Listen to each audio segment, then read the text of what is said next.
Because when you change your physical state, you change your mental state. You change the neurotransmitters within your body, within your brain, and that in turn changes the thoughts that you have. So you might have, racing thoughts and fearful thoughts, and after a good 45 minutes of exercise and a nice long hot shower and then a cold shower, those racing thoughts are gone and you feel nice and relaxed. Okay, this is changing your physical state, even without drugs or supplements at all, is a very, very powerful, if not more powerful way to reduce your levels of fear, especially if you make it part of your daily routine. The daily routine is so crucial, okay? I talk about this in my book, How to Get Organized. I talk about this in part 2, how to set that up. If you want to see the book, check out revolutionarylifestyledesign.com/how to get organized or /books, whichever way you want to get it. But you got to have that daily routine.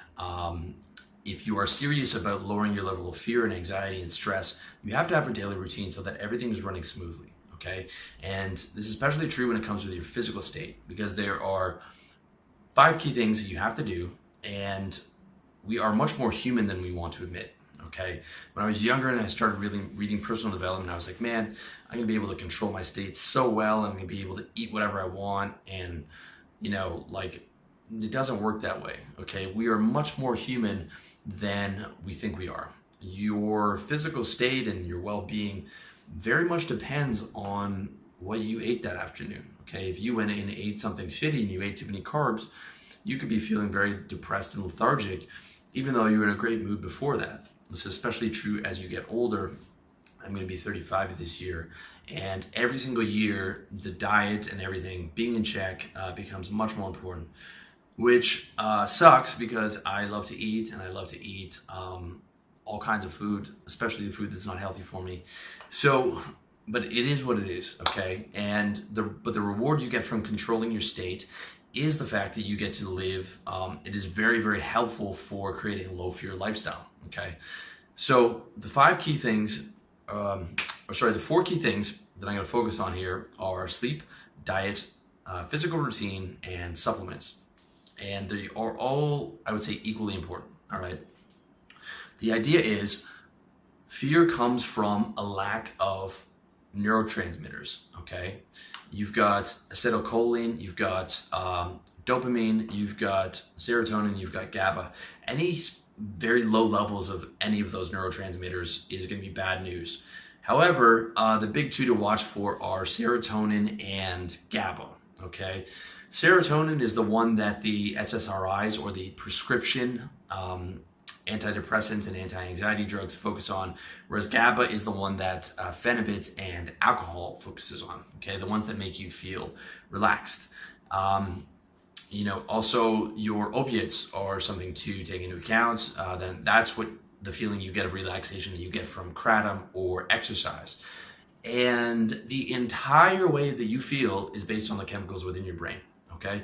Everything comes down to having those chemicals at a consistently high level, ideally as naturally as possible, with some supplementation here or there, but not hardcore stuff like MDMA, which is gonna throw everything out of whack, okay? It is about making your neurotransmitters consistently high so that you consistently feel low levels of fear. Okay, if your neurotransmitters are consistently low, you're gonna feel fearful. You're gonna have a lot of reframing to do with your thoughts. It's that simple. And those neurotransmitters are within your body, so they are 100%, not 100%, but they are very dependent on how you feel within your body. So that should be a major part of your goal, is getting those neurotransmitters to a consistently high level on a daily basis. And a large part of that comes down to your physical routine. So number 1 is sleep, okay? You cannot slack on sleep, big time, all right? You wanna get a cold, you wanna start to feel anxious, then start cutting off your sleep.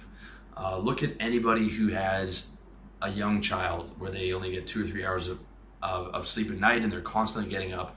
They are anxious, they're gonna be like 20% more fearful about all their bills and everything else, because they're not getting enough sleep, because your brain is not restoring itself properly, and therefore cannot produce the proper levels of neurotransmitters that you need to not feel fear on a consistent basis. Okay, that's the one thing that's important.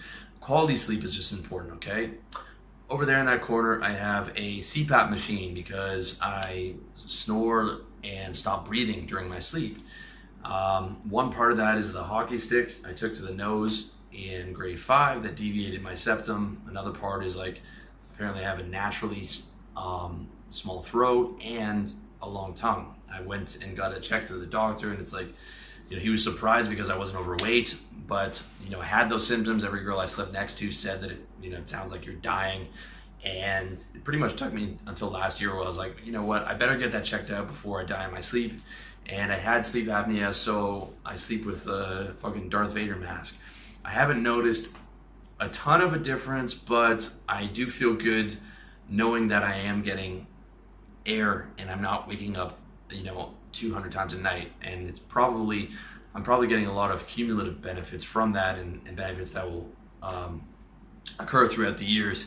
Although I have heard from guys, especially Victor Pride said that the oxygen concentrator is a big thing, and using like a tongue depressant thing. So that's something I'm going to look into to make sure that I'm getting the right levels of oxygen. But it's on the agenda. One of my many projects on the agenda. For now, I'm just using the CPAP machine. All right. Big thing to take care of is your sleep. If your sleep is fucked, okay, your chemicals are going to be fucked, and they're never out of whack in a good way. It's never like, okay, I'm not getting adequate sleep, so now that I have higher than average neurotransmitters. No, it's always going to be lower. All right. And the other important thing is making sure that you are getting up early. All right, you're getting up I like to get up at 6 o'clock, and that's because the circadian rhythm is a real thing. Your body produces testosterone around that time. You're used to getting up around the sunrise. You're evolved for it. And it's one of those things where I would have thought was like hippie bullshit, but I've tried it so many times. I would love to be able to go out late at night and party, but I just can't do it. Even the difference between waking up at 6 and waking up at 8 is a big difference. But waking up at 6 and waking up at 10 is like a huge difference, not just in energy levels, but in terms of, how stable my mood is and how calm I feel. Getting up early and going to bed around that 10 to 12 o'clock window at night is very important. The way you do that is check out my article on how to become a morning person, where I talk about basically you just make sure that you're up at 6 and then you fall asleep whenever you're tired. And eventually this sleep cycle will rewire itself. And some nights you'll get a bit less rest, but then you'll be more tired that day and you'll fall asleep a bit earlier, and it evens itself out. But the key is to set the clock for 6 and get up in accordance.